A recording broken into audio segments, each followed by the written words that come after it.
I downloaded Snapchat again a while ago. I usually take breaks from it because social media can affect my mental health, but I thought everyone else has it, so maybe it's a good way to stay in contact with my friends. I started snapping people back and noticed that since I last used it, they added a new feature where you could quick add people. I thought it was pretty cool, and maybe I'd make some new friends. Not long after, I started getting added by a few people. I didn't think much of it and gave it a blind eye, but I chatted here and there.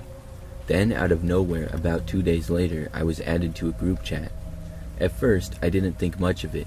It seemed like a normal group chat of about 10 to 15 people talking about random stuff. Mostly it was guys, and they talked about typical things that guys talk about, like cars and sports, although there were a few women in the group. I barely participated and rarely said anything. A few more days passed, and still nothing weird had happened, which is funny because usually by now I'd be getting unsolicited messages. Then someone added me. His name was Josh, and he was from the group chat. He started messaging me personally, but never mentioned anything about the group or anybody in it. It seemed like he was trying to get to know me. We talked a lot, sometimes all night, and even FaceTimed a few times. He'd ask me things like what I liked to do and what my favorite food was. It was nice, and I was happy to make a normal friend. But then he started asking weird, personal questions. It felt like he was fishing for something, but I couldn't figure out what. One night, he asked me something strange. I can't even remember exactly what, but it was enough to make me uneasy and wonder if something was off about him. Then it happened. Everyone got kicked out of the group chat except for me and 6 other guys. It was unsettling, but I tried not to think about it too much and I brushed it off. This time, the group was a lot more talkative, not just to each other, but specifically to me. They acted like we'd been best friends for years. I played along, but remained skeptical about Josh. Soon enough, we all got close, and they started suggesting hanging out as a group. They wanted to play pickleball around 8 p.m. I was confused. Why so late? But they explained it was because everybody worked late, so I agreed. I mentioned it to some of my friends, and they said that it sounded sketchy, but nothing bad had ever happened to me before, so I didn't think much of it. That night, I grabbed my pickleball gear and headed to the meeting spot. When I arrived, the parking lot was empty. I assumed they weren't there yet, so I waited. Eventually, I saw cars pulling in, 6 of them. At first, I was relieved, thinking I was overreacting. But then I noticed something strange. The cars all parked on the opposite side of the lot, far from mine. Josh and the others got out, along with a woman who I didn't recognize. She had her pickleball gear with her and walked over to them. They all gathered around her as if talking, but then suddenly they grabbed her. In the blink of an eye, they shoved her into one of the cars. I couldn't believe it. This wasn't normal. I fumbled for my phone, panicking, and checked the group chat. Josh had just sent me a message. "Where are you? We've been waiting for you. It's about to open." They wanted me to show up. I froze and realized that could have been me. My mind raced as Josh sent another message. "Why aren't you responding? Is something wrong?" I looked up, and the group was still in their cars. The woman's car was off, and someone else then got into it and drove it away, probably to hide the evidence. That's when I realized what had just happened. That girl had been kidnapped. It hit me hard. With Snapchat's new update, random group invites had become a tool for traffickers. I didn't know what to do, so I did the only thing that felt safe. I stayed in my car and I drove away. As I did so, I called the police and reported everything, giving descriptions of the car and the guys the best I could. I don't know if they saw me leave, but I immediately blocked Josh and left the group chat. To this day, I still get random friend requests on Snapchat, but I'll never add someone I don't know again.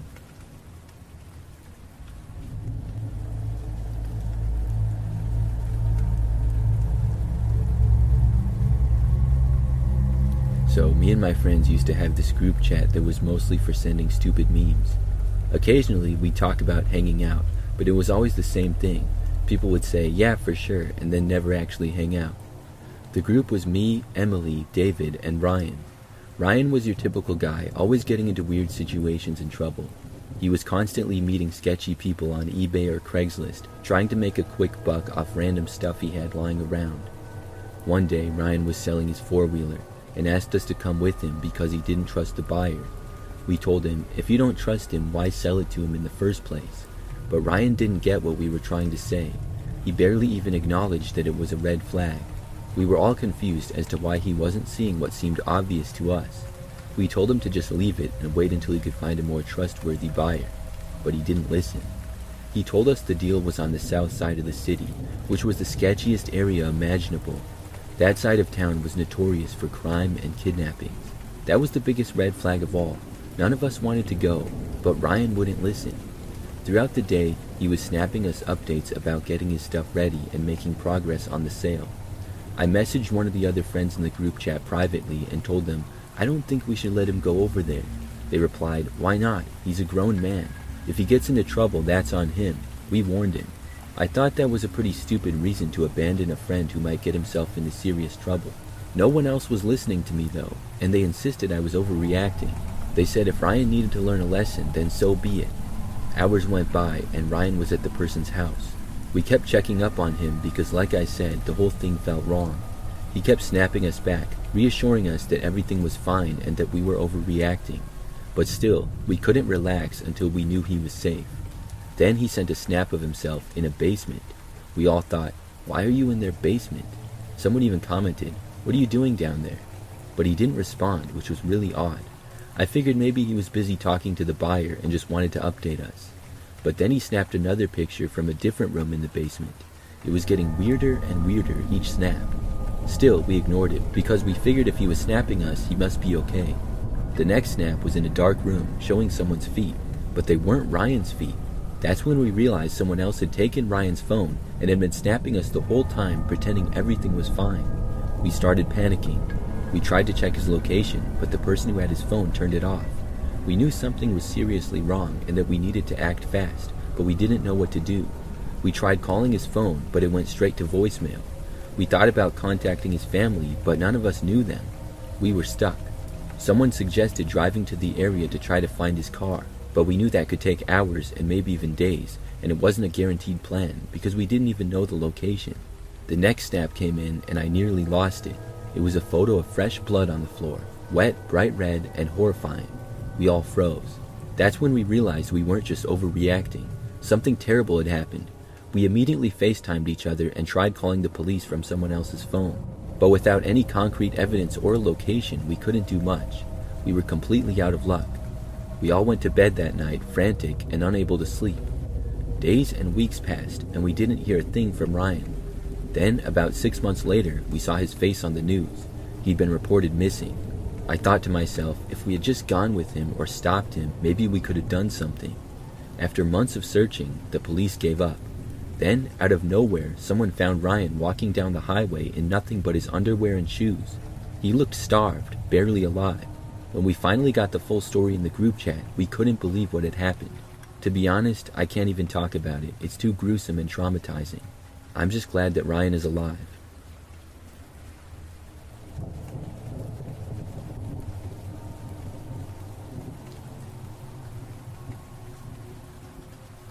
The story I'm about to tell you isn't like the other stories you might hear about someone getting stalked or followed.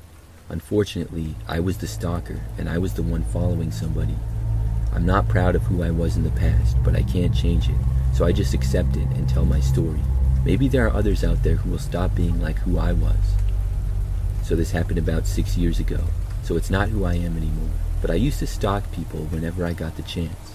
I had a particular interest in certain individuals, but I could never really find the right person to engage in with any type of stalking way. That was until one day I decided to download Snapchat. I heard it was a good way to make friends, so I added all the close people I knew. They never knew what I was up to when I was home alone. Nobody did, and that's what I liked. I like to stalk people. There's a mentality that goes into being someone who likes to stalk people. As I said, I downloaded Snapchat and started adding my friends. One of them was named Emily. I had no interest in Emily, and I was fine with that. I really liked our friendship. But I think that I typed a few numbers wrong and I ended up adding a random Emily instead. I didn't notice until that night when I got a snap from her, and it looked nothing like Emily's house or anything familiar. I thought about deleting her, but after a few conversations, she sent a snap of her face, and it was perfect. Her hair, the way she looked, everything I ever fantasized about. This was at the peak of my stalking phase. I immediately started asking her questions like I was genuinely interested in being her friend. But honestly, I just wanted information so I could scour the internet. She told me her last name and the city she lived in, and that was all I needed to find everything. Her parents, the inside of her house through Zillow. I also knew her dog, her schedule, everything about her. I probably knew more about her than her parents did. At this point, I knew what college she went to and most importantly, where she lived. That fueled me as the stalker I was. I played it cool. She had no idea I was so obsessed with her. We talked, and to my surprise, she only lived about 30 minutes away. What are the odds, I thought, but honestly, in my mindset back then, I felt like it was meant to be. We kept talking, and I asked to meet up with her for some snacks, something harmless so she wouldn't figure out my true intentions. She agreed. When the day came, I got all dressed up in my nicest clothes and looked as handsome as I could. We went out for ice cream. It was casual, but I didn't want to let the chance of something deeper slip away, so I pursued her with interest. She seemed to really like me. Honestly, after the first time we went out, we texted each other all night, literally until 2 a.m. It was that cheesy love type stuff. Things were going so well that the lines started to blur between my obsession and actual love. But I had just met her, so I knew something wasn't right. From her perspective, I was just a really nice guy interested in her. But from mine, I had a different agenda. Even when I told myself I didn't, I'd get in my car, drive 30 minutes out, stop at a gas station to get snacks, and park down her road. I parked where I could barely see her house, but just enough to see her room, which was on the back side of her house. I never got caught. I saw her talking to her friends and hanging out with them. I never saw anything inappropriate like her getting dressed. I thought that was too far, and I respected that boundary. But my obsession grew stronger and stronger. Stalking turned into an unbearable urge to act. I started going insane.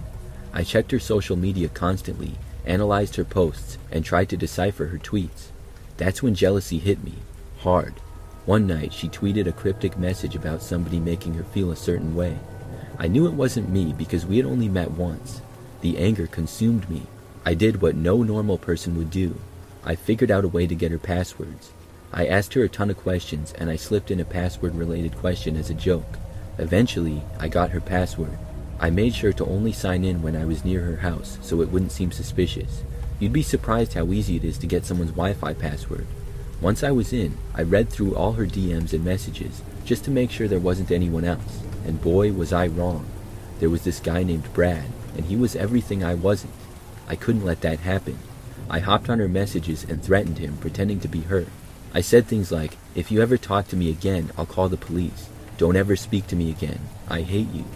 I deleted the messages and blocked him.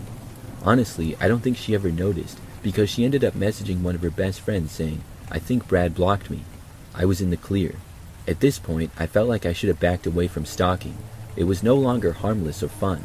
It was dangerous, for me and for her. But I didn't stop. We hung out again, staying up super late and getting breakfast together. Everything seemed fine. She smiled at me, and I knew I was in too deep. We went home and texted again, this time calling until 3 a.m. and falling asleep on FaceTime. It felt amazing, innocent even, but I couldn't let innocence be a part of me because I wasn't innocent. One night, I reached my breaking point. I wanted to break into her house just to see her. I couldn't stay away another second. I knew everything, when her parents weren't home, when they worked, and their schedules. At 4 a.m. on Tuesday, I made my move. I got in my car, drove to her house, put on a ski mask, and approached her home. I don't know what it was, guilt, a second thought, or a small part of me that still had decency, but I couldn't do it. I touched the window, found it open, and could have slid right in. But instead, I closed it, made it look like it was never open, and then went back to my car. I took off my mask and gloves, blocked her number, and drove home. I couldn't sleep that night. I just stared at the ceiling. Maybe it's because I had lost myself. Maybe it's because I became the monster I swore I'd never be. To this day, she has no idea how close I was, and I'm happy she doesn't. I hope she's living a happy life with people who truly love her. As for me, I've changed, and I don't do anything like that anymore. I'm not proud of who I was, but it's part of my past.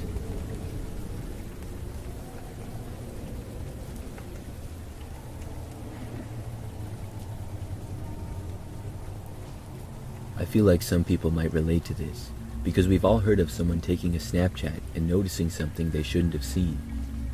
One night, I was sitting at home. It was late, and I was completely alone. I lived in a very rural area, far from any neighbors or buildings, in a small town in Minnesota. I won't name the town, but there was no one around for miles. My house was pretty big because my parents were farmers, but they did really well for themselves. I'd say they were millionaires, so we had one of those rich farmhouses. It was white with columns everywhere, and the living room was the size of 2 kitchens. I'm just trying to paint the picture for you. That night, I was sitting on the couch, watching a movie, Snapchatting my girlfriend and some friends. I was eating, relaxing, and the whole night had been completely quiet. No strange sounds, no mysterious figures outside the window. I wasn't worried at all. I'd never had any incidents, not even with coyotes. I felt safe. Like I said, I'm being overly detailed to set the scene. My Snapchat was open, and I figured it was a good time to send a picture to my girlfriend because I'd just gotten out of the shower and I felt like I looked good. My couch faced away from the floor-to-ceiling windows, which I'd left open. Why? I don't know. There'd never been an incident, so I didn't think much of it. I snapped a picture and sent it to my girlfriend. A few minutes later, I noticed her name pop up in the chat. She said, "Kyle, I think someone's behind you. Do you have someone over?" She sounded frantic. I responded, "No, what are you talking about?" and I turned around. I saw nothing. Just to make sure, I took another picture, this time framing the window more clearly, and sent it. She saved the snap and replied, "Kyle, do you not see it?" So I looked closer, and my heart sank. There was a man, a full-grown man, about 6'5", standing outside my window, staring at me. I froze. I didn't know what to do. Should I text her back? Should I run? Should I pretend nothing happened? I didn't want to panic her, so I played it cool and said, "Let me double-check." But inside, I was scared out of my mind. I was alone with no service in most parts of the house. I thought, what should I do? What would John Wick do? Before I could decide, I heard glass shatter from upstairs. The smash echoed through the house, coming from the top floor. We had 4 floors: basement, main floor, upstairs, and attic. I panicked and remembered reading somewhere that if someone breaks into your house, you should turn off all the lights because you know the house better than they do. I ran to the light switch, and luckily our house had a smart system, so with one button I turned off all the lights and locked all the doors. But it didn't matter. He'd already smashed a window to get in. I grabbed the closest thing I could find, a golf club. I wasn't about to let some intruder take over my house. I was in fight mode. I moved to the second floor, thinking he wouldn't realize I was no longer on the main floor. I could hear his footsteps above me, slow and deliberate, like a movie. I didn't know if he had a weapon, but I gripped the golf club tighter. As I listened, I heard him coming down the stairs. I hid behind a wall, holding the club like a kid playing hide-and-seek. The tension was unbearable. When he stepped off the last stair, I swung as hard as I could, hitting him in the knee. He tumbled down the stairs and scrambled to his feet, running. I chased him, yelling, "Get back here," as if that would stop him. In my panic, I tripped and fell down the stairs, dropping the club. By the time I got up, he was gone, hiding somewhere else in the house. Now I was unarmed, searching for an intruder. I felt completely vulnerable. I ran upstairs to my parents' room, looking for a weapon. I found a gun taped under my dad's bed. I couldn't believe it. What kind of a person tapes a gun there? But I was desperate. I grabbed the gun and shouted, "Come out or I'll shoot." He yelled back, "Do it, I dare you." I couldn't pinpoint his location, but it sounded like he was in the far left corner of the basement. Without thinking, I ran down there and started firing. 6 shots echoed through the house, deafening me. My ears were ringing so badly I dropped the gun. The man bolted past me, jumping over my arms as I tried to grab him. Disoriented, I could barely hear or react. He ran to the front door, but it was locked, and he couldn't figure out the system. Panicking, he ran to the 4th floor and smashed another window before jumping out and disappearing into the woods. For the first time, I saw his face clearly. I immediately called my parents and told them everything. My girlfriend had been blowing up my phone asking if I was okay. My parents got home a few days later. I showed them the damage and told them everything. I yelled at my dad for leaving a gun where anyone could find it, but he said it might have saved my life. Long story short, the cops came and found no evidence of the man. With no neighbors nearby, there were no witnesses. I still don't know what his intentions were, but I'm grateful my girlfriend noticed something in that Snapchat. Without her, I don't know what would have happened.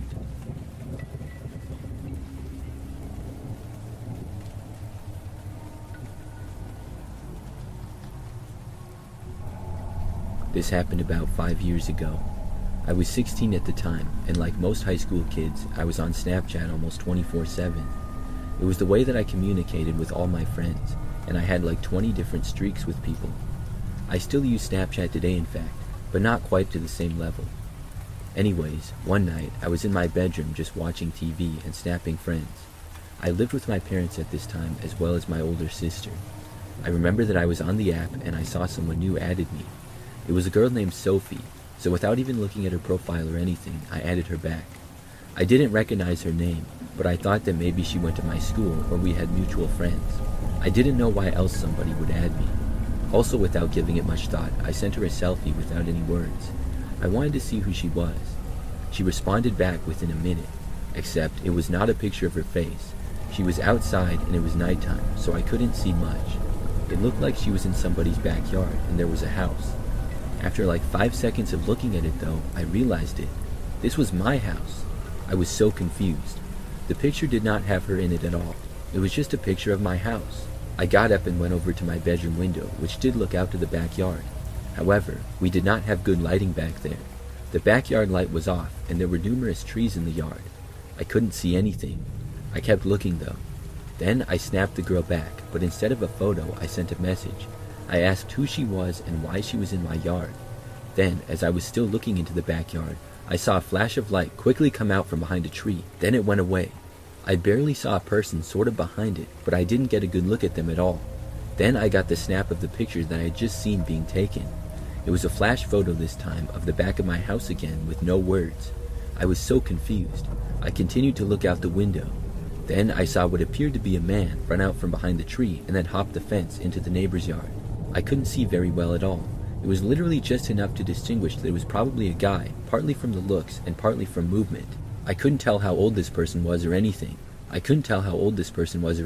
It happened so fast. I was really freaked out, but told myself that maybe it was a prank by one of my friends. After that, I went around the house and covered every window and double-checked all the locks. Then I went back to my room. When I got there, I saw that I had a voice recording sent to me on Snapchat by the same user.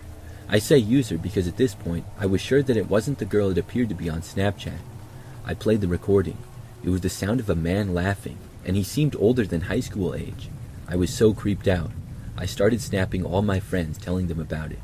None of them seemed to have any idea who it was, as if it might have been a prank or something. After that, I blocked the user. For a few weeks, I felt paranoid, wondering if somebody else would add me, or if someone would show up in my backyard, but nobody did. I still wonder who did that, and why.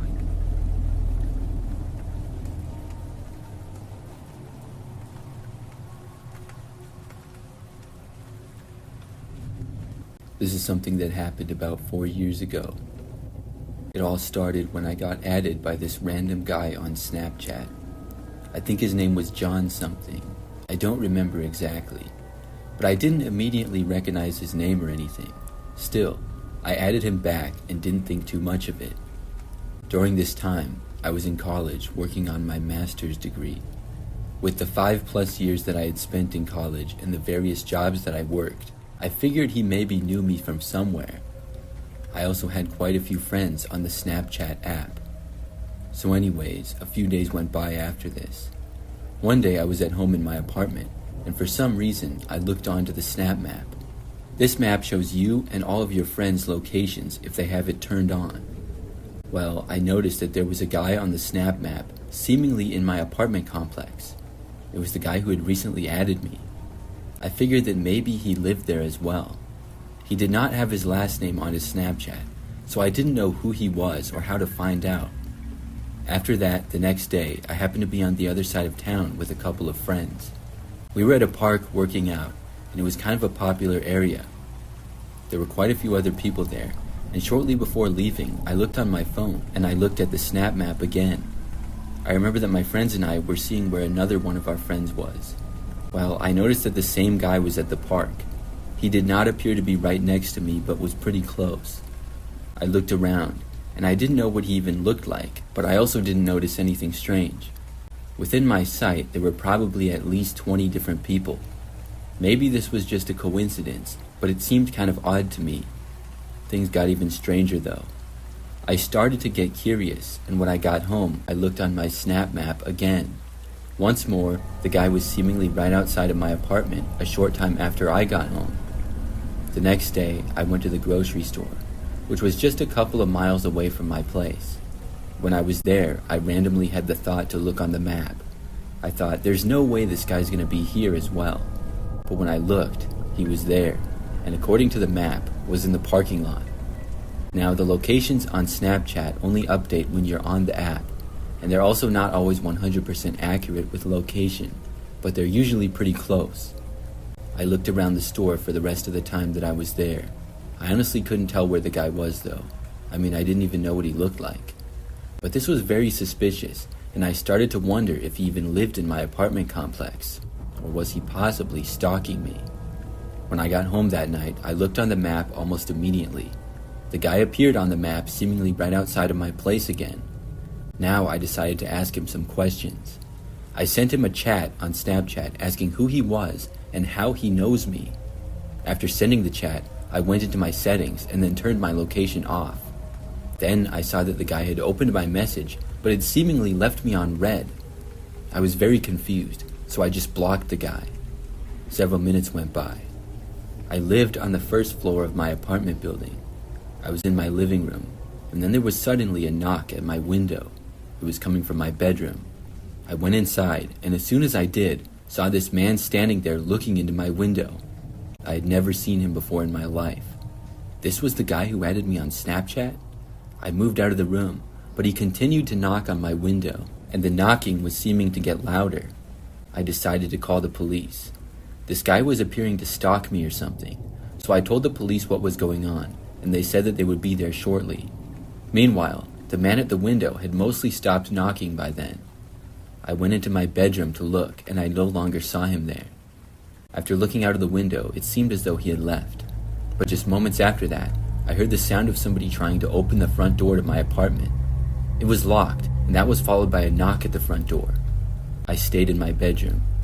After that one knock, though, I didn't hear anything else.